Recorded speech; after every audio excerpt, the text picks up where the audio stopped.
Gotham Knights is a massive open-world RPG that's dense with gameplay systems and content, so it's natural to maybe feel a little overwhelmed as you attempt to get to grips with the game in its opening hours. Don't worry though, here we've compiled a few beginner tips and tricks that will help you ease in a little smoother as you dive into Gotham Knights offerings. Don't play it like the Arkham games. It's easy to understand why Gotham Knights is being compared to the Arkham games so heavily, but as developer WB Games Montreal stressed on a number of occasions, the game is very much doing its own thing. There are some superficial similarities in the combat, stealth, and traversal mechanics, but it's best to keep in mind that Gotham Knights has a different flow in its moment-to-moment gameplay. It doesn't emphasize stealth as heavily. Combat makes consistent use of things such as special abilities, elemental attacks and status effects, and progression and build optimization are central mechanics. Muscle memory might kick in initially if you've played the Arkham games before, but the faster you begin playing Gotham Knights the way it was meant to be played, the faster you'll really begin to have fun. Keep switching characters. Gotham Knights has 4 playable characters, and though the game allows you to play through the entire story from beginning to end as just one of them, we would suggest frequently switching between the group of superheroes. Batgirl, Robin, Red Hood, and Nightwing have different weapons, different ways of moving around, different abilities, different gear, and different skill trees, which means one character might suit a mission better than the others, depending on the circumstances. Each character also has exclusive storylines, so make sure you keep switching between them every once in a while to see if more quests in those quest lines have become available. It helps, of course, that all characters level up together, regardless of whether or not they're being used, so you don't have to worry about unnecessarily grinding.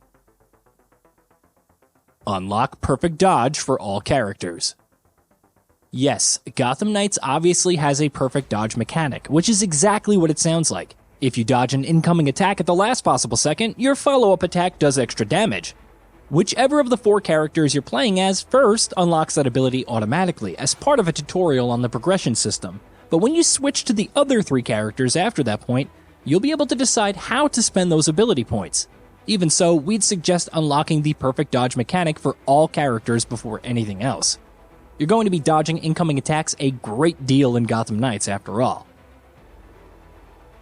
Don't ignore crimes. Like any superhero open-world game, Gotham Knights also gives players the option to play the part and patrol and protect the streets against criminals. You'll come across plenty of crimes as you're going through Gotham City, and while it might be tempting to begin ignoring them after a while, given just how many there are, it's better to maintain a balance where you're not burning yourself out on them, but still doing them every so often. Premeditated crimes in particular, which are marked on your map and compass especially, tend to give out very useful rewards, so try and knock out a few of them every once in a while.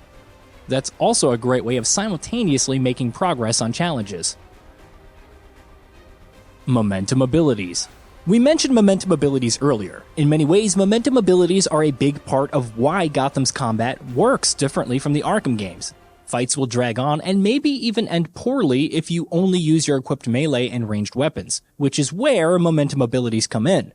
Performing well in combat fills up a bar that allows you to use these abilities, and especially when you're up against a larger crowd of enemies, firing off one of these abilities at just the right time, that can turn the tide of a fight. Do the arena tutorials. The Belfry serves as your base of operations in Gotham Knights. Adios Batcave. And one of the many facilities available there is an arena where you'll find plenty of combat and stealth tutorials. Of course, skipping the tutorials is fine, but Gotham Knights actually rewards you for completing them with XP, while several are also tied to completing challenges. They don't take awfully long either, so it's best to knock them out quickly when you can. Fast Bat. A few hours into Gotham Knights, you'll gain access to the Fast Bat, a back-mounted plane of sorts that drops you into different districts of the city. Before you can do that, though, you'll have to scan drones in every district to make travel by the Fast Bat possible, and our advice would be to do so as soon as possible. Gotham Knights open world is a pretty large one, and traveling from place to place can get old very quickly, even if you're using the Bat Cycle. Unlocking all the districts takes 20 to 30 minutes at most, so it's not too time-consuming either. Batarangs. As you'd expect from any open-world game, Gotham Knights has plenty of collectibles that players can just hunt down. No, there are no Riddler trophies, but before dying, Batman did scatter around plenty of Batarangs throughout Gotham City. If you're traveling across the rooftops and gliding high above the skyline, you'll easily spot plenty of these giving off a blue glow. so make sure you keep an eye out for them. Some, of course, are hidden better than others. AR scan environments. Gotham Knights doesn't have a detective vision mechanic, but its AR scanning serves roughly the same purpose, and even though it's not as central to the gameplay as detective vision was in Arkham, it can still be very useful. Of course, at several points, you'll need to use AR scanning to be able to make progress, but generally, it's a good idea to hold down the button on the D-pad to do a scan every once in a while anyway. From collectibles and chests to quests in the open world to other items that you can interact with, there's plenty that you might end up discovering. Mini-bosses. Certain enemies in Gotham Knights are designated as mini-bosses, and sure enough, they're easy to spot. They're big, hulking brutes who have special abilities, from a massive body-sized shield to large gauntlets that deal elemental damage. While you might be tempted to take them down at first in a fight, we found that leaving them for last and focusing on the grunts first is the better strategy. The mini-bosses take longer to go down, which means focusing all your attacks on a single target while there are multiple other foes present will leave you open to way too many incoming attacks. Crowd management tends to be the key in Gotham Knights combat, so focus on reducing the enemies' numbers first. Hey, did you know that we at GamingBolt upload new videos every day? Stick around, drop a like, subscribe, and hit that bell. Let us know what kind of content you'd like to see in the future with a comment below, and be sure to check out our new channel, GB Plays.